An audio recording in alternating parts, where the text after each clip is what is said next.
Okay, it's happening. Everybody stay calm. You talking to me? What? No. That is one big pile of shit. Hello. Hey, does this Coke smell funny? Oh, fuck. What's the procedure? Stay calm. Oh, my God. Boy, that escalated quickly. You're goddamn right. Hello, and welcome to Are You Still Watching? I'm your host, Pat, and this is your host, Al. This is the very first episode of Are You Still Watching, and we're excited to have you. We've got lots of cool stuff to cover and analyze. But first, we wanted to introduce ourselves, tell you a little bit about what we like, what we dislike, and about what we're planning to do here on the podcast. Why don't you start, Al? Shit. Okay, it's my turn.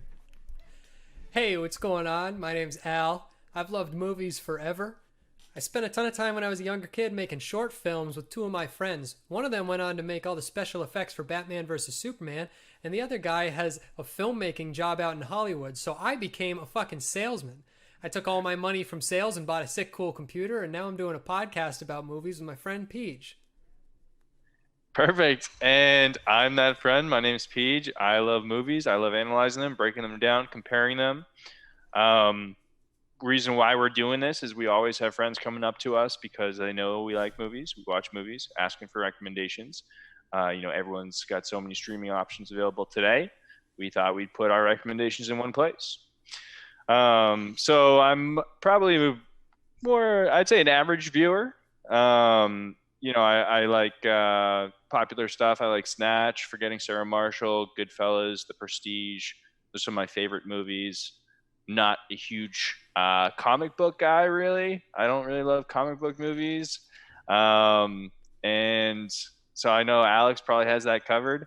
Don't crucify me. Also, I fell asleep during Citizen Kane, so probably more average than everybody. Ooh. Wow, that's an incredibly average opinion on Citizen Kane. Yeah, so, yeah. But anyway, so we've got some things we want to cover today. This is certainly our Batman episode, if you will. We've got some news to cover, and we're going to get through reviewing probably, I don't want to jump the gun, but I want to say definitely one of mine, and I think one of Alex's favorite movies, The Dark Knight. Absolutely. No spoilers. Yeah.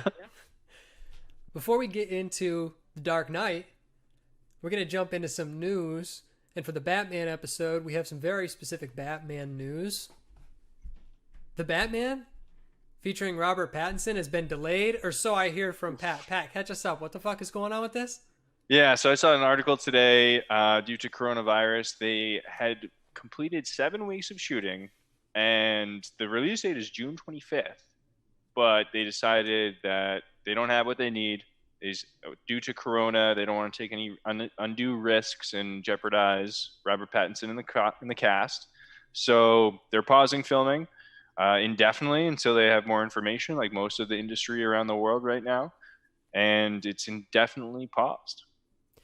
Yeah, and I guess you can't blame them because I don't know if they're filming in California, but from what I do know in California, they're kind of going off of this rule where you're not supposed to have more than 100 people at some sort of event. And I think Donald Trump might have even done it nationwide where he's saying that not more than 10 people should be in a room together. I mean, if you're filming a movie, what do you got? What do you got on set? Like 50 people for a movie like The Batman? So I couldn't imagine if they needed some reshoot done right now, how terrible it would be to hear that news. And I guess we can't blame them. It definitely sucks, but we're going to have one of the most insane Q4s in movie history. How many movies are coming out in Q4? Black Widow's being pushed back till then as well? A big bottleneck. New James Bond movie, right? Yeah, I think so. I think we're definitely going to have a bottleneck.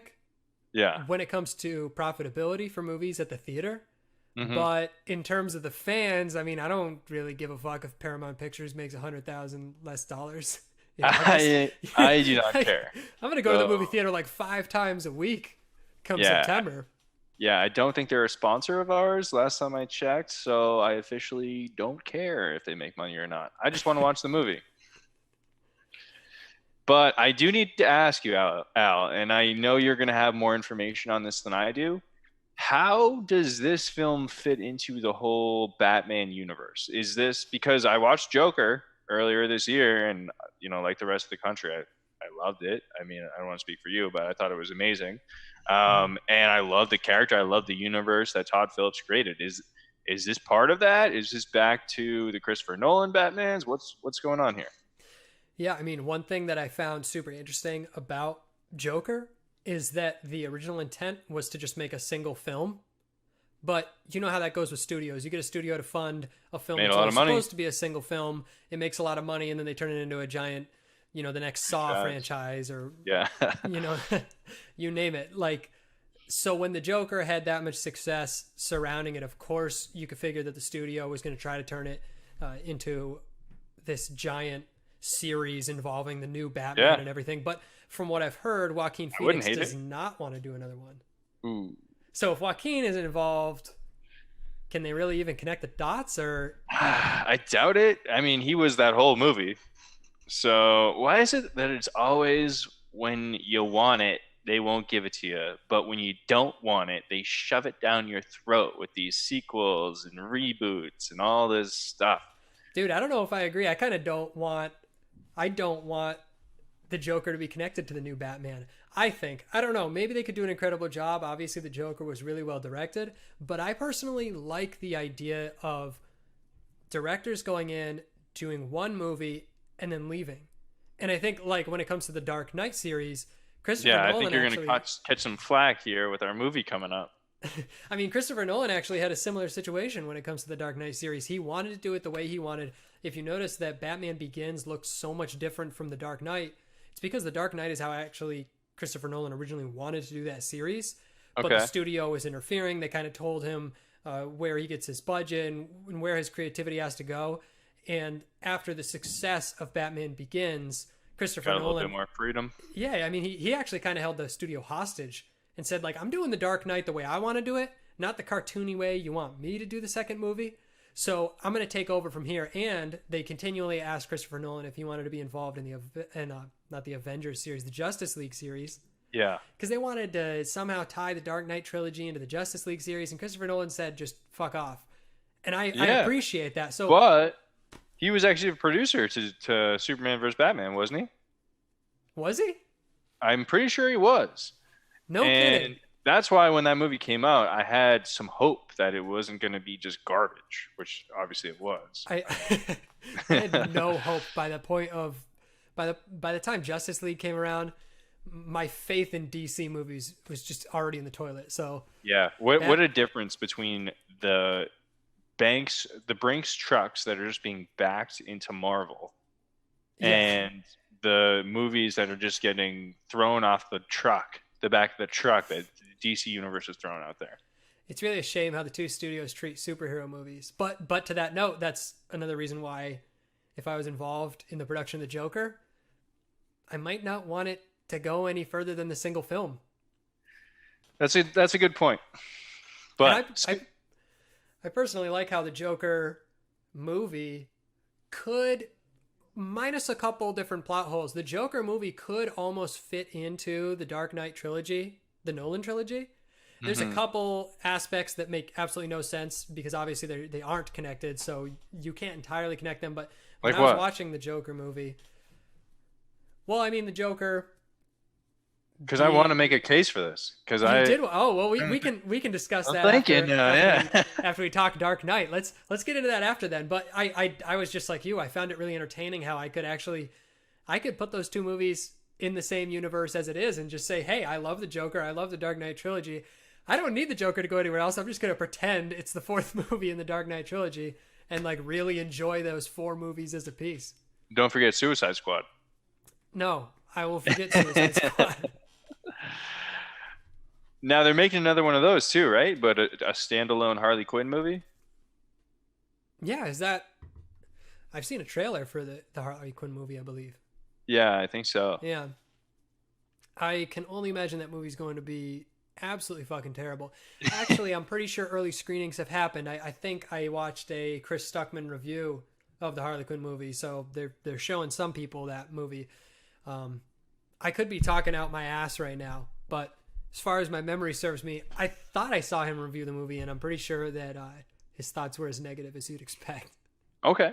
Well, taking a different direction, we want to jump into the review that we have for the week. So, not something that we typically do, reviewing something that's super popular and generally, 100% renowned as The Dark Knight. But being it the first episode or kind of the first test run for the episode, we thought it'd be a great idea to revisit one of our favorite movies. I know it's one of my favorite movies. I've been spoiled to know that it is obviously one of your, it's up there for you too. So I wanted to jump through it with you and kind of see your thoughts. Definitely a movie that is rewatchable. But let's jump in. So it was made in 2008, prime time for me and my in our youthful lives. Exactly. Back I probably in watched middle this school movie in when the college. movie theater was the place. Yeah. So probably the longest movie ever. So it's 2.5 movies. It's not a short movie, but I remember when this movie ended in theaters, I was ready for more, and I never say that. So it's a movie that holds you the entire time, 2 hours and 32 minutes, but 2 hours and 32 amazing minutes. Directed by Christopher Nolan, starring Christian Bale, Heath Ledger, Aaron Eckhart, Michael Caine, Morgan Freeman, and Maggie Gyllenhaal. It's set in the year after the events of the 2005 film Batman Begins. Christopher Nolan continues the Batman franchise with this middle installment, The Dark Knight. Crime is down in Gotham with hotshot District Attorney Harvey Dent, played by Aaron Eckhart, successfully beginning to round up the criminals that plague Gotham City until a mysterious and sadistic criminal mastermind known as the Joker appears in Gotham, creating a new wave of chaos. Batman and Harvey Dent battle the Joker from different angles while simultaneously being caught in a love triangle with Rachel Dawes, played by Maggie Gyllenhaal.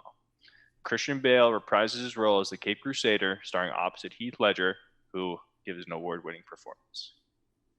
Deservedly award-winning performance, by the way. Everybody, I mean, that's not even a discussion to have. Everybody's already talked about this 10 years ago, but he won for it. Yeah, I mean, best posthumously. But definitely, arguably between. I mean, probably the most dynamic performance ever done in a superhero movie. I'd say in terms of iconic and best, you got to talk also about like Robert Downey Jr. and Hugh Jackman when it comes to being iconic superhero actors. But just in terms of like raw acting skill and dynamicism, like Heath Ledger's Joker is untouchable. 100%. There's just something different he did, man. Something different he did. 100%. And I want to hark back to something that I said actually at the beginning of the podcast, because I think it's important, especially for this film, that I generally don't like comic book films.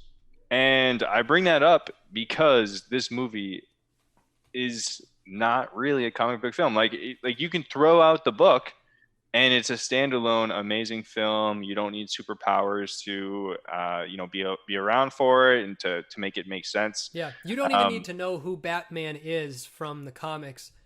Exactly. To watch the Nolan trilogy and enjoy it. Exactly. You don't need any fanboyism in order to love this thing. 100%. So when you tell me that Heath Ledger is the best performance in a comic book universe, I'm saying it doesn't matter. It's irrelevant. It's just a performance. yeah. I mean, in terms of movie history, Heath Ledger's. Yeah, if you're confirmed Heath Ledger's Joker to Iron Man, we're not even in different ballparks. They're different genres. Yeah, I mean they have two different jobs entirely. Yeah. I get it. You can't compare them. I will say I've definitely heard the discussion over and over again, and this is kind of a phrase that goes around on in like Batman fan circles. A lot of people say that The Dark Knight is the better movie, but Batman Begins was the better superhero movie or the better Batman movie, because Batman Begins, like I said, the studio had a lot of interference. They wanted it to be comic booky. They wanted to harken back to like the Michael Keaton movies.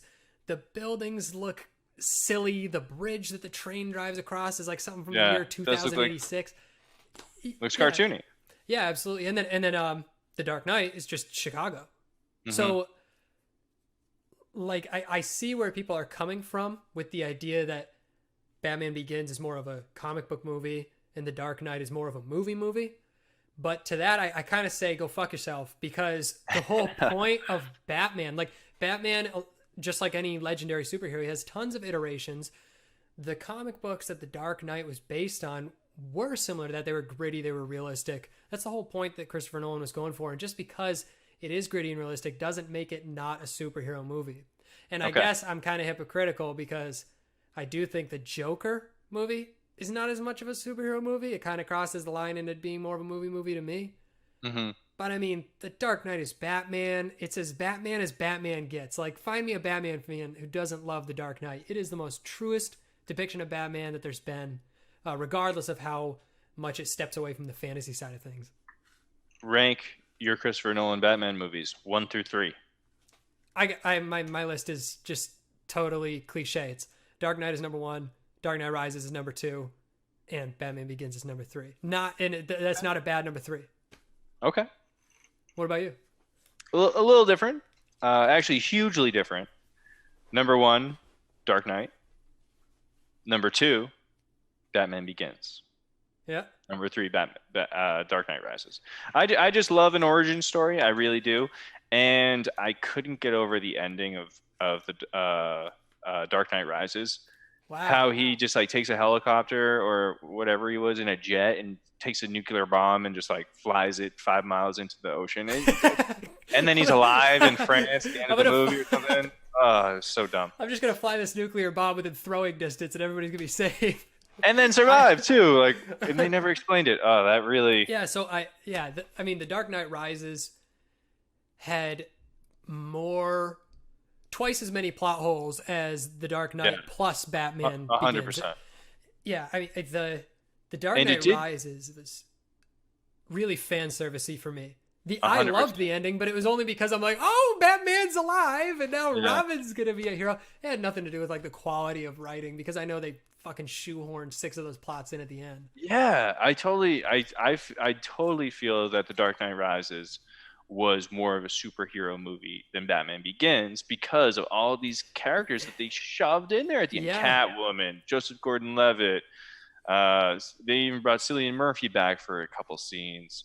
Oh, yeah. They were bringing everybody back. Yeah. And they wanted to have the Joker be a part of it. Did you know about the scenes that they had written or conceptualized? So I read about this just briefly, actually, in doing a little bit of research for this pod, but please enlighten me, because I don't think I heard that. Yeah, so from what I hear, and like this podcast is entirely opinion-based and no facts. I don't have any sources in front of me. So you can Google this and find out some dude on Facebook just made it up. I don't know. From what I've heard, the writers were hoping to have the Joker encounter Batman at Arkham, and Batman like go to the Joker for kind of like advice in terms of how to handle Bane. And it was going to be similar to a scene from Silence of the Lambs, where Hannibal is talking to Clarice through the glass. So the Joker kind of be like contained and couldn't possibly get to Batman, but still extremely threatening. Right. Who knows what he could be up to? He's the only criminal in the city that Bane was not crazy enough to let go. Like, of all the chaos Bane wanted to cause, the one person he didn't want out there running around was the Joker. So even Bane was, said to Joker was too much for him. And Batman goes and has kind of this respectful moment. I think that could have been... It would have been awesome. Like, Heath Ledger would have killed it.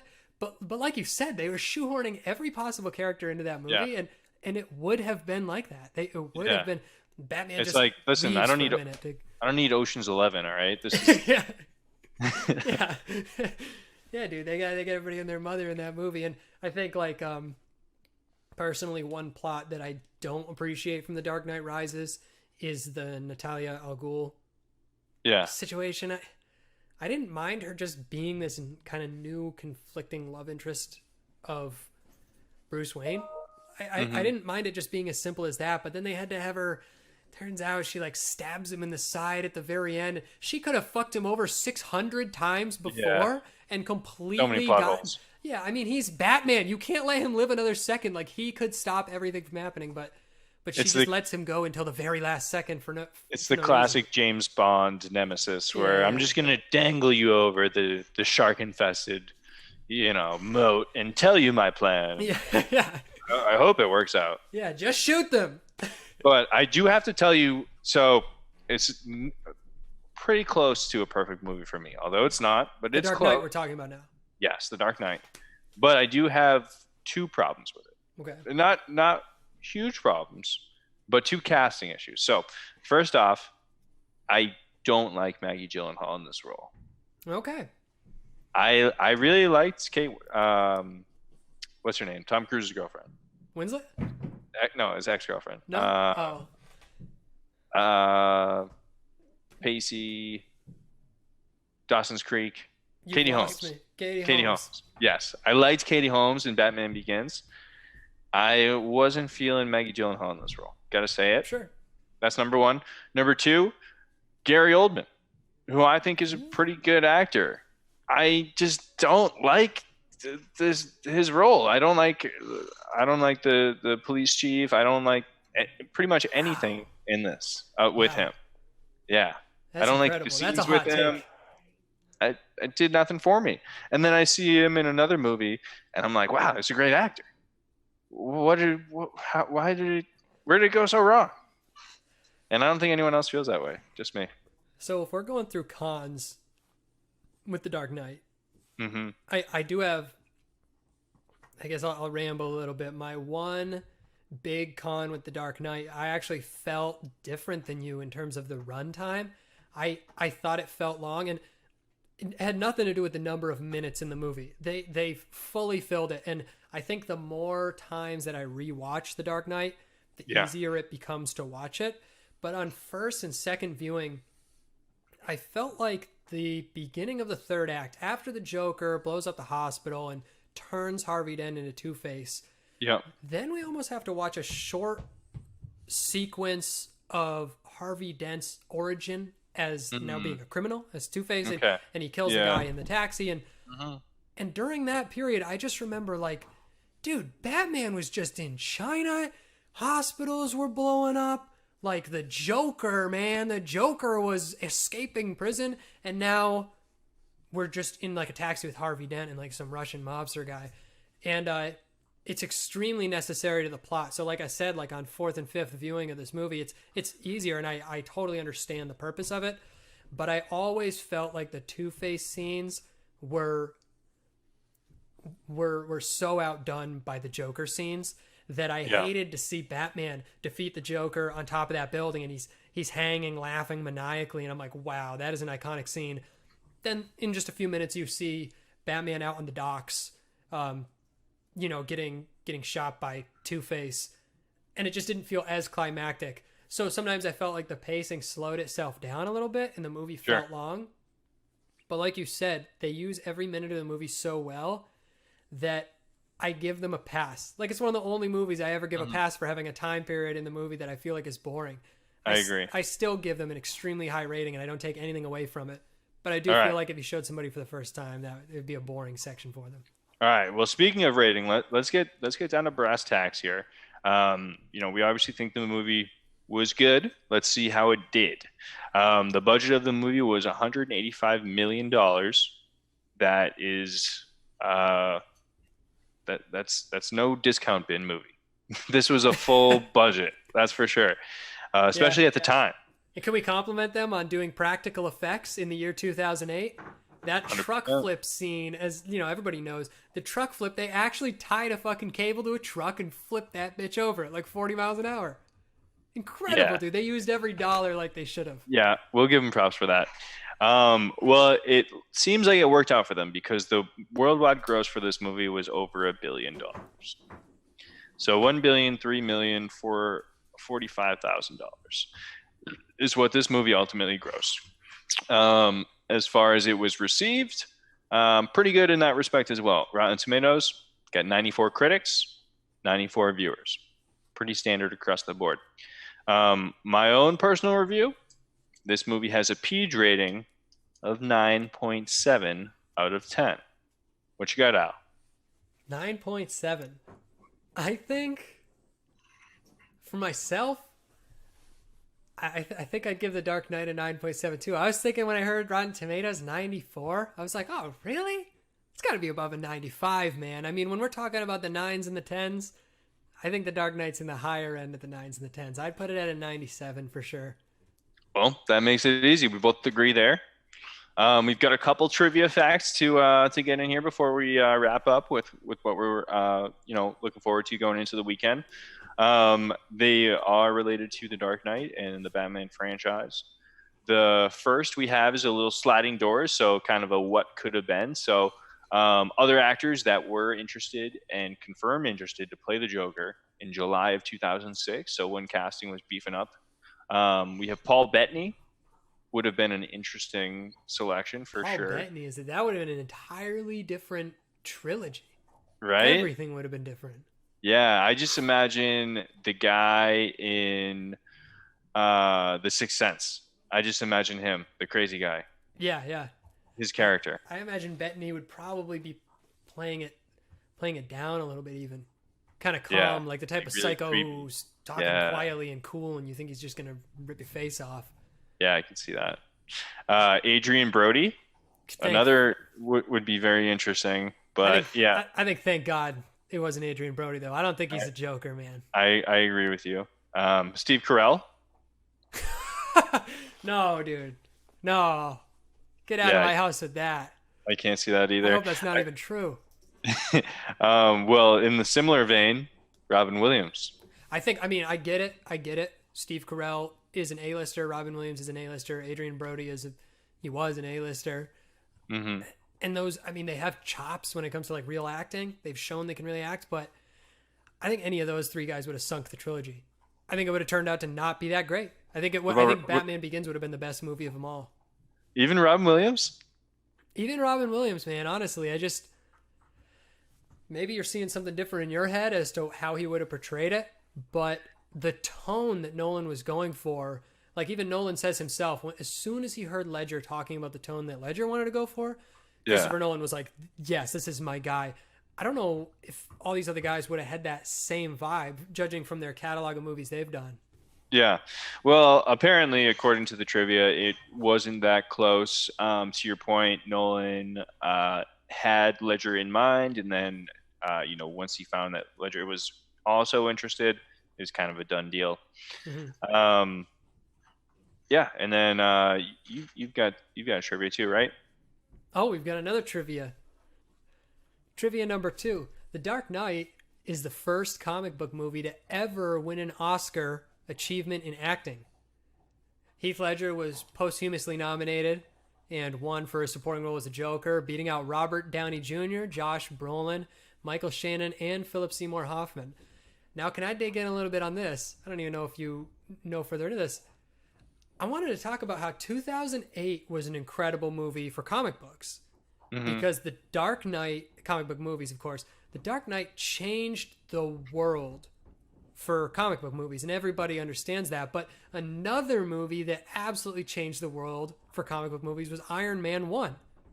Iron Man 1 had an end credits scene with Nick Fury appearing, so obviously they already knew they were going for the Avengers. It just and the success is almost entirely attributed to Robert Downey Jr.'s performance. Is his performance in Iron Man the one that Heath Ledger was up against? I don't think so. I don't think so either, because I don't think he would have been nominated. Yeah. But looking back now, his performance in that one movie created the most successful franchise of all time. So I think if I could go back in time, I'd love to nominate Robert Downey Jr.'s role in Iron Man 1 to go up against Heath Ledger and lose still. Well, I think it is. I think he won for supporting, so I don't think Robert Downey Jr. would have been in there for supporting. Of course, yeah. Which makes me all the more curious as to what it was. So, what year was it? 2008. So, 2008.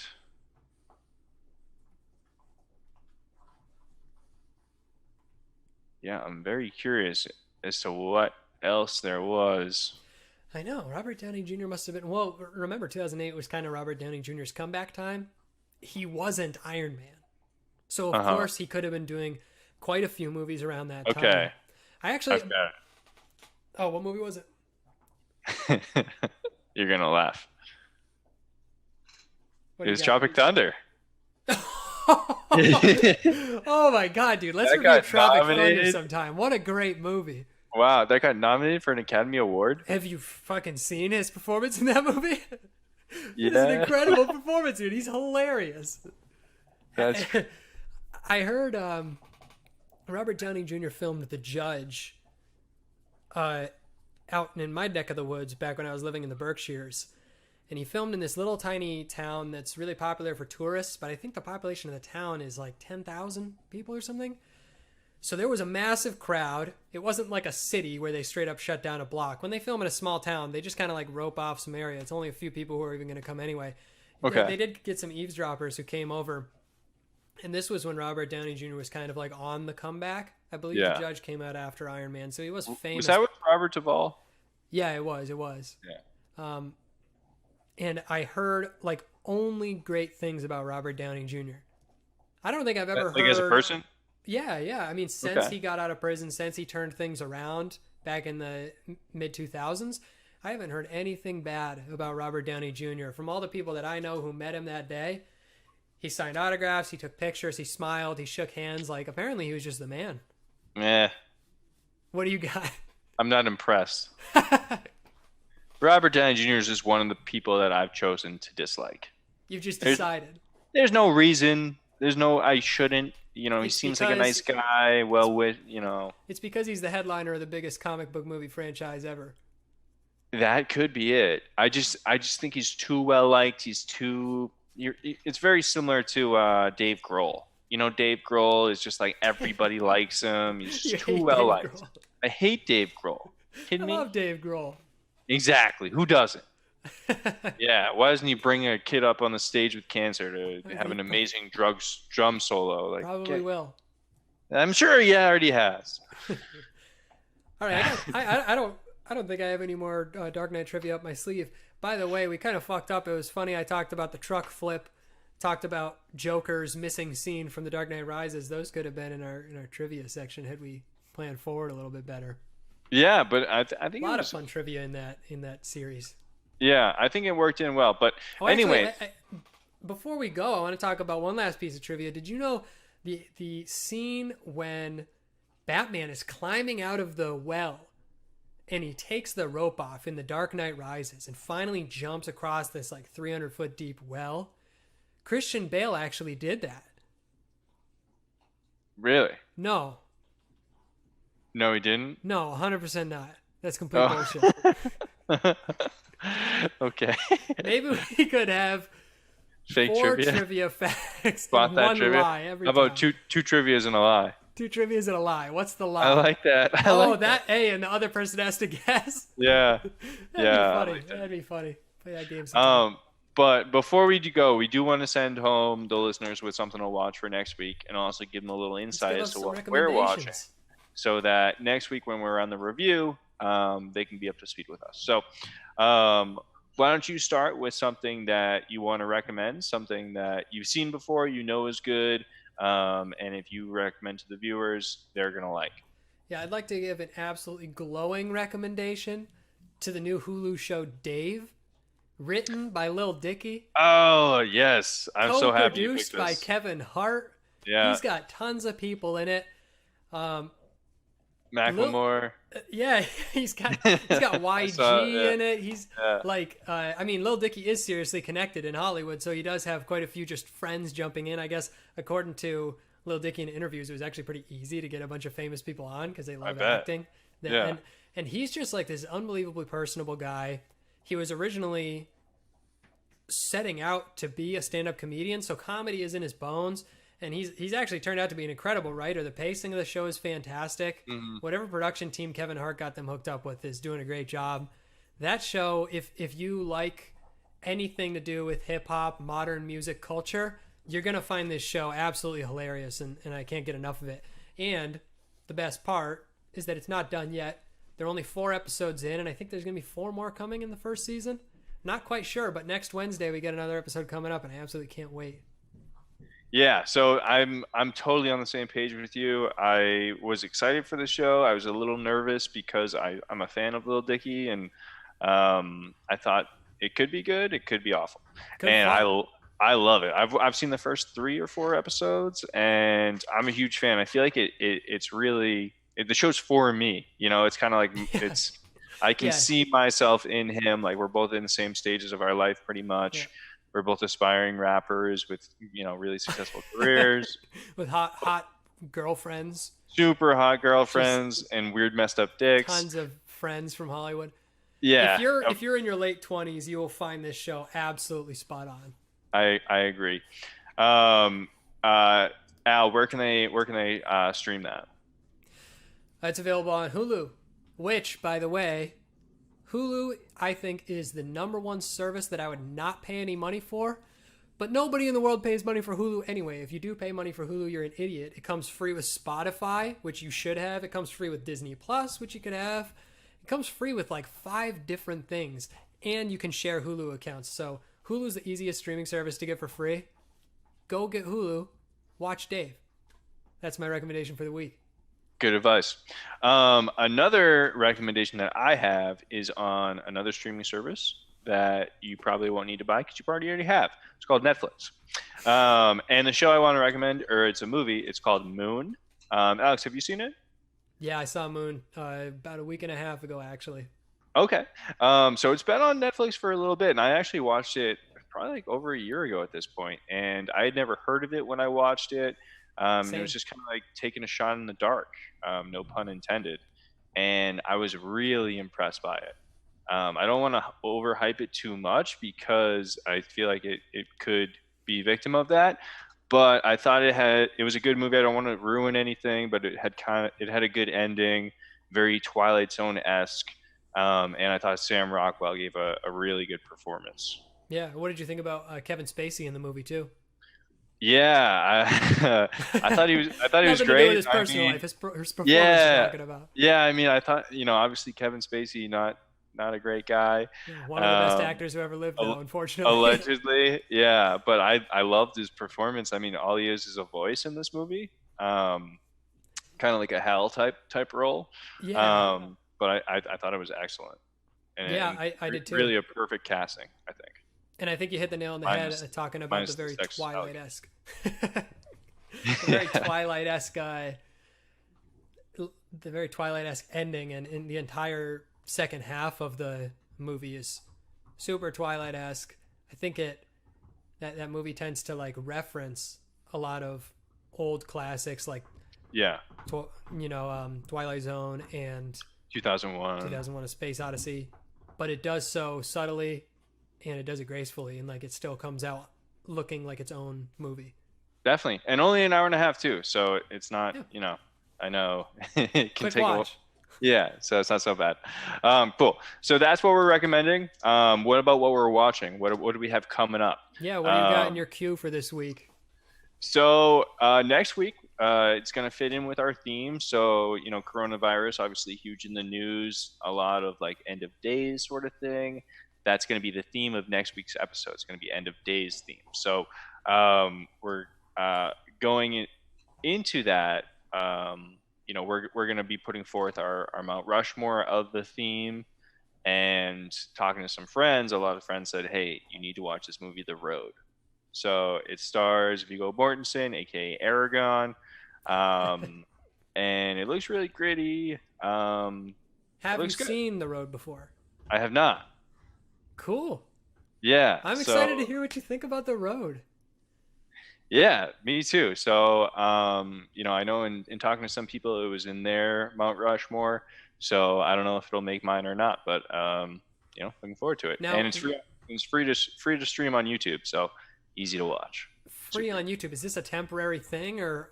I didn't ask any questions. That's crazy that an A-list movie like The Road would be free on YouTube. I didn't know they did movies that big, but you want to talk about something that everybody has. Like, you want to watch what I think is a decent movie, go check The Road out for sure. Yeah. So this week, I am going to also be watching an End of Days movie. Ooh, a movie about a virus that strikes the world. In fact, Pat, I'd like you to watch this movie with me. And if we could, for next week's End of Days movies themed episode, we could both watch and review 28 Days Later. That sounds like a plan to me. 28 Days Later is, you've seen it. I've seen it. However, I gotta admit, I haven't seen 28 Days Later since like I haven't seen it since zombie movies scared me. When I first watched 28 Days Later, I was fucking horrified. And it's been a while since a movie has done that to me, especially a movie like 28 Days Later. I think it's middle school the last time I seen it. Mm-hmm. So yeah. So I haven't while. watched 28 Days Later since I wasn't allowed to watch 28 Days Later. 100%. I agree. I think we watched it. It was dirty. We were down in the basement. Yeah. Me and a couple friends quietly watching it. Yeah, so I'm interested to rewatch. I'm gonna rewatch it as well, even though it's in your queue. It's also gonna be in mine, because we have the review coming up. I'm looking forward to it. It's a movie that I'm gonna be perfectly honest with you. It didn't make a huge impression on me at the time. Yeah, what's interesting with 28 Days Later, and obviously we're gonna get into this next week, but you gotta say 28 Days Later is one of the GOATs of zombie movies. When you talk zombie movies, everybody knows 28 Days Later. It's iconic. But at the same time, like, how good of a movie really was it? We know how horror movies tend to go. I'm really interested to watch it now with kind of older eyes and critique it and see what I think about the movie, from a more critical standpoint. Yeah, I agree. And I was very interested to take a look back on it because, like I mentioned, I had seen it before. But it was at a time that I was a lot less educated about movies. So since I watched it for the first time, Danny Boyle has been one of my favorite directors. I Slumdog Millionaire is one of my favorite movies. I'm interested to look at it from a director perspective, to see if it resonates me in that way, because I said, like, he's one of my favorites. And to the same token, Cillian Murphy in one of his earlier roles. I was going to say that. Yes, exactly. Yeah. How interesting will it be to see a young Cillian Murphy roaming the streets? Those beautiful blue eyes. But yeah, so we got that next week. I'm excited. Yeah. Cool beans, dude. Don't die by next week. Tune back in, and we're going to talk about end of days movies and all sorts of ways that the world could crumble. Perfect. I'll see you there. We're out. Woo!